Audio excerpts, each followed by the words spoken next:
विकारों से मुक्ति मिल जाएगी, विकार रहित हो जाएंगे और उसके बाद में फिर प्रभु को याद करेंगे तो फिर भगवान के द्वार खुल जाएंगे और तभी प्रवेश मिले हैं अखंड राज्य में। बाबा कहते हैं कि भूत दया सौहार्द तथा देव विसर्जन सु श्री भगवान शीघ्र प्रसन्न हुए हैं। भूत दया, भूत दया का मतलब पांच भूत, चित्त जल पावक गगन समीरा, ये पांच तत्व है, पांच भूत है। तो पांच तत्वों से बने हुए जितने भी जीव हैं सबके ऊपर दया का भाव, सौहार्द तथा द्वेष विसर्जन सु, यानी जब तक हृदय का द्वेष समाप्त नहीं होगा तब तक भगवान प्रसन्न नहीं होंगे। आगे बाबा कहते हैं प्रेम में आग्रह अवश्य हुए, प्रेम में आग्रह अवश्य रहता है परंतु दुराग्रह नहीं रहता, हट नहीं करता। भेद तथा मोह श्री भगवत प्राप्ति में बाधक है। भगवत प्राप्ति में बाधक क्या है? तो बाबा कहते हैं भेद तथा मोह, भेदभाव करना और मोह यही भक्ति में बाधक है, भगवत प्राप्ति में बाधक है। भेद प्रेम नहीं होने दे, भेद जो होता है वो प्रेम नहीं होने देता है और मोह त्याग नहीं होने देता, जो मोह है वो त्याग नहीं होने देता है। सेवा तथा सत्संग सो ये दो मिट जाए, पर यदि हम ये सेवा करें और सत्संग करें तो ये भेद और मोह दोनों ही मिट जाएंगे। आगे बाबा कहते हैं कामना ही जीवत्व है, कामना मिटी की जीवत्व मिट्यो, जीवत मिट्यो की श्री भगवान मिले। कहते हैं हमारे अंदर जो कामनाएं हैं ये कामनाओं के कारण ही हमको शरीर प्राप्त होता है। और बाबा कहते हैं कि कामना जैसे ही मिटी, कामनाओं के मिटते ही बस हमारा ये जन्म और मृत्यु का चक्कर छूट जाता है। जीवत मिट्यो कि श्री भगवान मिले, तुरंत भगवान की प्राप्ति होती है। आगे बाबा कहते हैं काहू में आसक्ति रहनी हूं परिग्रह, मतलब किसी भी व्यक्ति में हमारी आसक्ति नहीं होना चाहिए। आगे बाबा कहते हैं एकांत सेवन, ये एकांत सेवन यानी एकांत में रहने की आदत डालना चाहिए। शुद्ध सात्विकी आहार, हमारा जो आहार है वो शुद्ध होना चाहिए और सात्विकी होना चाहिए। इसका बहुत बड़ा महत्व है साधक के जीवन में। निरंतर श्री नाम जप और चिंतन, निरंतर श्री नाम जप होना चाहिए और चिंतन अपने इष्ट का होना चाहिए। लक्ष्य प्राप्ति के ताई परम आवश्यक है, ये लक्ष्य पाने के लिए यानी अपना जो लक्ष्य है भगवत प्राप्ति का, तो उस भगवत प्राप्ति के लक्ष्य को पाने के लिए निरंतर नाम जप और चिंतन दोनों आवश्यक है। अचल शांति लाभ करवे को उपाय इतने बड़े विश्व में काहू सो द्वेष नहीं करे। क्या बात है। बाबा कहते हैं अखंड शांति प्राप्त करने के लिए संसार में किसी से भी हम द्वेष ना करें। यदि कोई द्वेष करे तो वासो नेत्री को ही व्यवहार करे। बाबा कहते हैं कि भले कोई हमसे द्वेष करे लेकिन हमें अपनी ओर से मित्रता का ही व्यवहार करना चाहिए। तो द्वेष करे यानी हम मित्रता का व्यवहार करें, उस हमको जो शत्रु मान रहा है उसके प्रति हम यदि मित्रता का व्यवहार करें उसके बाद भी तो वहाँ पे दया करें, फिर भी यदि दोष नहीं मिटे तो उस पर दया करना चाहिए। तो न माने तो वासो निर्मम है जाए, उपेक्षित है जाए, उसके बाद भी नहीं मानता तो फिर उधर से अपना मन हटा लेना चाहिए। अभिप्राय ये कि मन में ये विचार ही ना करे कि मैं जाके संग कितनों सदव्यवहार करूं। बाबा कहते हैं कि मन में ये विचार ही ना करे कि हम इसके साथ में कितना सदव्यवहार करें। तो यह कैसो है कि माने ही नहीं, मतलब मन में ये विचार नहीं आना चाहिए देखो हम तो इसके साथ में भलाई कर रहे हैं और ये भलाई करते हुए हमारे साथ में बुराई कर रहा है, ये बात भी हमारे मन में आना ही नहीं चाहिए। फिर ये सब करते भये हूँ अहंकार ना हो पाए, हम इतना सब करें उसके बाद भी हमारे मन अंदर अहंकार नहीं आना चाहिए। अपनी प्रिय विनम्रता को सरलता को अहंकार है जाए, जो पतन को हेतु ही सिद्ध है।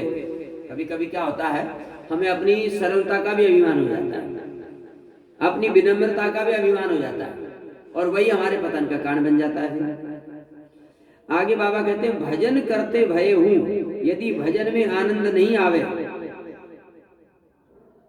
और भजन को जो यथार्थ फल है शांति या की अनुभूति यदि ना होए, तो जान लेना चाहिए कि इन तीनन में सो कोई ना कोई बात हमारे जीवन में चिपक रही है। बाबा कहते हैं कि भजन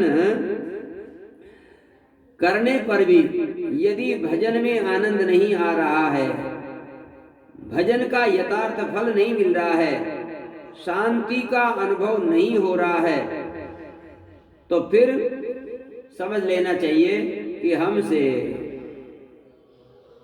गलती हो रही है। बाबा कहते हैं, असमर्पित अथवा रजोगुणी तमोगुणी आहार। हमारा जो आहार है वो कैसा होना चाहिए? तो बाबा कहते हैं असमर्पित, यानी बिना भगवान को भोग लगाए हुए कुछ भी नहीं पाना चाहिए। यदि भगवान के प्यारे बनना है और भगवत प्राप्ति करना है, तो आज से ये गांठ बांध लिया जाए, कस करके हमेशा के लिए याद रख लिया जाए कि बिना भोग लगाए जल भी नहीं पीना, जल भी पीना है। कुछ भी इस मुख में जाएगा तो पहले भगवान को अर्पण करना है, उसके बाद ही जाना चाहिए। आज से ये हम संकल्प कर लें, बस इतना करने मात्र से भगवान की कृपा होने लगेगी और भजन में मन लगने लगेगा।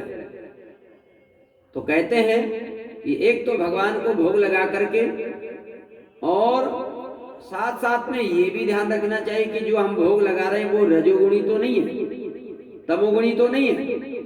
मतलब जो हम भोग लगा रहे हैं वो रजोगुणी नहीं होना चाहिए, तमोगुणी तो होना ही नहीं चाहिए, और रजोगुणी भी नहीं होना चाहिए। सात्विक सतोगुण प्रधान, शुद्ध सात्विक, कम मिर्च मसाला, एकदम जो है मधुर, ऐसा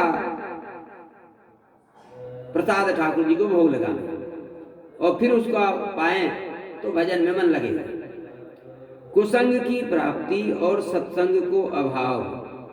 हाँ, दूसरी बात कहते हैं कि कुसंग हमारे जीवन में नहीं होना चाहिए, और सत्संग का अभाव ये भी नहीं होना चाहिए। मतलब नित्य प्रति हमको सत्संग मिलना चाहिए और कुसंग का त्याग करना चाहिए। अन्याश्रय की प्राप्ति और अनन्य आश्रय को अभाव। साधक के जीवन में अन्याश्रय की प्राप्ति और अनन्य आश्रय को अभाव। साधक के जीवन में ये दो बात होनी चाहिए। क्या? एक तो राम भरोसे हृदय नहीं दूजा, ये होना चाहिए। एकमात्र राम जी के ऊपर हमारा विश्वास होना चाहिए, हम राम जी के आश्रित रहें, और अपनी अनन्यता का अभाव होना नहीं चाहिए। इनमें से यदि एक हूं है तो शांति नहीं मिल सके। हाँ, शांति तभी मिलेगी। और यदि तीनों के तीनों ही हैं तो फिर तो शांति की छाया को वो स्पर्श नहीं कर सके। यदि ये तीनों ही हैं जो बताया गया ऊपर में, यदि ये तीनों ही हमारे जीवन में हैं तो समझो शांति तो बहुत दूर है, शांति की छाया भी नहीं मिलेगी। आगे बाबा कहते हैं, श्री नाम जप को फल है कि निरंतर उत्तरोत्तर श्री नाम जप की रुचि में वृद्धि और नामी में आत्मीयता। ये बात बाबा कहते हैं कि नाम जप का जो फल है ना, वो क्या है? बोले नाम जप का फल है निरंतर उत्तरोत्तर श्री नाम जप की रुचि, और उस रुचि में वृद्धि, और हमारे जो इष्ट हैं जिनका हम नाम जप रहे हैं उनमें हमारी आत्मीयता, इतना लगाव हो जाए। जैसे पिता को पुत्र अच्छा लगता है, पुत्र को पिता अच्छा लगता है, जैसे माँ को अपना पुत्र अच्छा लगता है, पुत्र को अपनी माँ अच्छी लगती है, जैसे पति को पत्नी और पत्नी को पति, बोले ऐसी आत्मीयता हो जाए। यदि ये फल नाम जपते जपते हूँ प्राप्त नहीं है रहे हो है तो निश्चय ही हमारे भीतर कपट छिपो है। यदि इस प्रकार से नाम जप करते हुए भी यदि ऐसा मन नहीं हो रहा है तो ये निश्चय कर लेना चाहिए कि हमारे अंदर में कोई कपट भरा हुआ है, इसीलिए नाम जप में रुचि नहीं हो रही है। कपट को अर्थ है कामना, ये बात है। कपट का अर्थ है कामना। मन में किसी भी प्रकार की यदि कोई कामना है भगवान को छोड़ करके तो वो सब कपट ही माना जाएगा। हाँ, भगवान को छोड़ करके संसार की किसी भी वस्तु की यदि कामना हमारे और आपके मन में है तो समझो हमारे मन में कपट ही भरा है। बस नाम जप श्री भगवान को और मन में कामना संसार की तो आप तो जप को यथार्थ फल नहीं मिलेगो। बाबा कहते हैं कि नाम जप तो हम कर रहे हैं भगवान का और मन में कामना है संसार की। मोर दास कहाय नर आशा कहें तो करूं कहा विश्वास है? तो बाबा कहते हैं कि नाम जप तो करते हैं हम भगवान का और कामना करते हैं संसार की, तो कहते हैं जप का जो यथार्थ फल है वह नहीं मिल सकता है। भजन करे श्री भगवान को और चाहे संसार को, ये कैसी विडंबना है। भजन करें हम भगवान का और चाह रहे संसार को, ये कहाँ का भजन हुआ? ये कौन सी भक्ति है? ये कौन सी पूजा? ये कौन सा नाम है? अरे नाम जप यदि कर रहे हैं तो संसार की तो गंध भी हमारे मन में नहीं रहना चाहिए, एकमात्र भगवान की ही कामना हमारे मन में रहना चाहिए। नाम जप का फल तो ये है, अपनी प्रशंसा करना मृत्यु है। वाह, अपनी प्रशंसा करना मानो मृत्यु है। भजन करे, अपनी प्रशंसा करना मानो मृत्यु, मतलब क्या होगा? यदि हम अपनी प्रशंसा अपने मुख से करेंगे तो समझो हमारा जो भजन है, हमारा जो पुण्य है वो क्षीण हो जाएगा, समाप्त हो जाएगा, तो मौत ही तो हो गई। फिर और क्या? जब अपना भजन पुण्य, अपना त्याग तपस्या यदि मिट गया तो फिर क्या बचा? मौत ही है। तो कहने का मतलब अपनी प्रशंसा करना मृत्यु ही है। भजन करे किंतु स्वार्थ ना हो। बाबा कहते हैं भजन करे लेकिन स्वार्थ नहीं होना चाहिए। यदि स्वार्थ है तो वह तो भिखारी और व्यापारी है। भजन करने में यदि कोई स्वार्थ है तो समझो वो भजनानंदी नहीं है, वो तो व्यापारी है, बनिया है, लेन देन कर रहा है। हम आपका भजन कर रहे हैं, आप हमको संसार दो, तो वो तो व्यापारी है, बनियागिरी है। भगवान से तो कभी कुछ मांगना ही नहीं, भगवान को छोड़ करके भगवान से कुछ मांगना ही नहीं। संसार की कामना हमारे मन में होना ही नहीं चाहिए। सर्वत्र बरा चराचर जगत में श्री भगवत भाव दृढ़ करवे के ताई प्रारंभिक साधन है कि काउसो विरोध और घृणा न करें। बाबा कहते हैं कि सर्वत्र चराचर जगत में भगवान को देखना और इस भाव को मजबूत करने के लिए हमें क्या करना चाहिए? बोले किसी से विरोध और घृणा नहीं करना चाहिए। यदि हम किसी से विरोध करते हैं, किसी का विरोध करते हैं, किसी से घृणा करते हैं तो समझो हमारा नाम जब अभी फलदायी नहीं। उपासना को अर्थ है क्या? मैंने उपासना का क्या अर्थ है? बाबा कहते हैं परमात्मा को सानिध्य, भगवान का सानिध्य ही उपासना का अर्थ है। तथा संपर्क, उप आसना अर्थात समीप आसन मार के बैठनो, ये हुई उपासना। उपासना का मतलब क्या था? उपासना का मतलब है परमात्मा के सानिध्य में, अपने भगवान के सानिध्य में रहना, उनके संपर्क में रहना। मतलब उप आसना मतलब समीप में आसन मार करके, आसन लगा करके बैठ जाना ही उपासना है। भगवान के समीप में आसन लगा करके बैठना ही उपासना है। मतलब आसन लगा कर बैठने का मतलब भगवान का चिंतन, भगवान की सेवा, भगवान की पूजा, भगवान का नाम जप, भगवान का कीर्तन, भगवान की कथा श्रवण, यही सब उपासना है। अपने प्राण धन प्रभु को जाननो, अपने इष्ट प्रभु को जानना।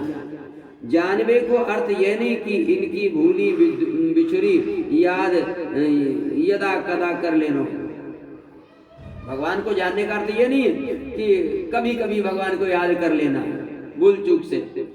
जानने को अर्थ यह है कि निरंतर तेल धारावती इनके नाम रूप और लीला में ही डूबे रहना। जानने का अर्थ यह है कि निरंतर तेल धारावत, जैसे तेल की धारा हम लोग लगाते हैं ना, तो तेल की धारा एक कहीं भी उसमें खंड नहीं होता। जैसे तेल की धार लगाओ और जल की धार लगाओ तो जल की धार बिखरी हुई दिखाई पड़ेगी, लेकिन तेल की धारा कहीं से खंड खंड नहीं दिखाई पड़ेगी, एकदम सीधी की सीधी तेल अखंड।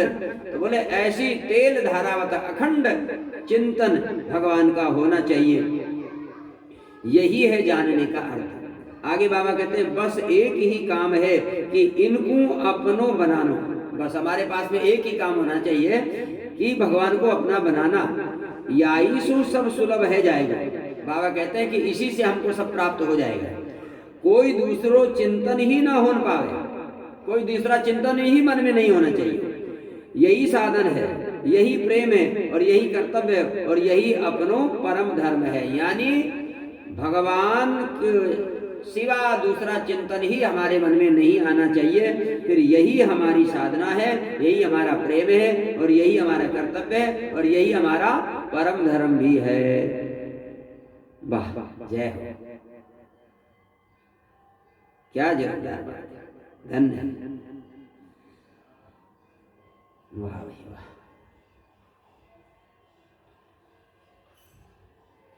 संत ने अपने हमें अपनाए लियो, ये तब ही मान्यो जाए है कि जब ये हम सो अपने भीतर की गुप्त सो गुप्त बात कहवे लग जाए।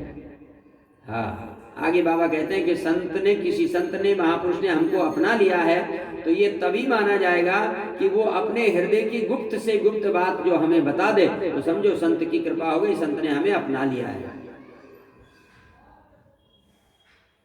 बोलो भक्तवत्सल भगवान की जय। आज की कथा को यही विश्राम, इसके आगे सूत्र नंबर 475 से हम लोग कल सुनेंगे। बोलो भक्तवत्सल भगवान की जय। श्री पंडित जी महाराज की जय। श्री सदगुरुदेव भगवान की जय। श्री भक्तमाल भगवान की जय। श्री नाभाजी महाराज की जय। श्री प्रियादाजी महाराज की जय। दोबारा भगवान का नाम संकीर्तन। श्री राम जय राम जय जय राम। श्री राम जय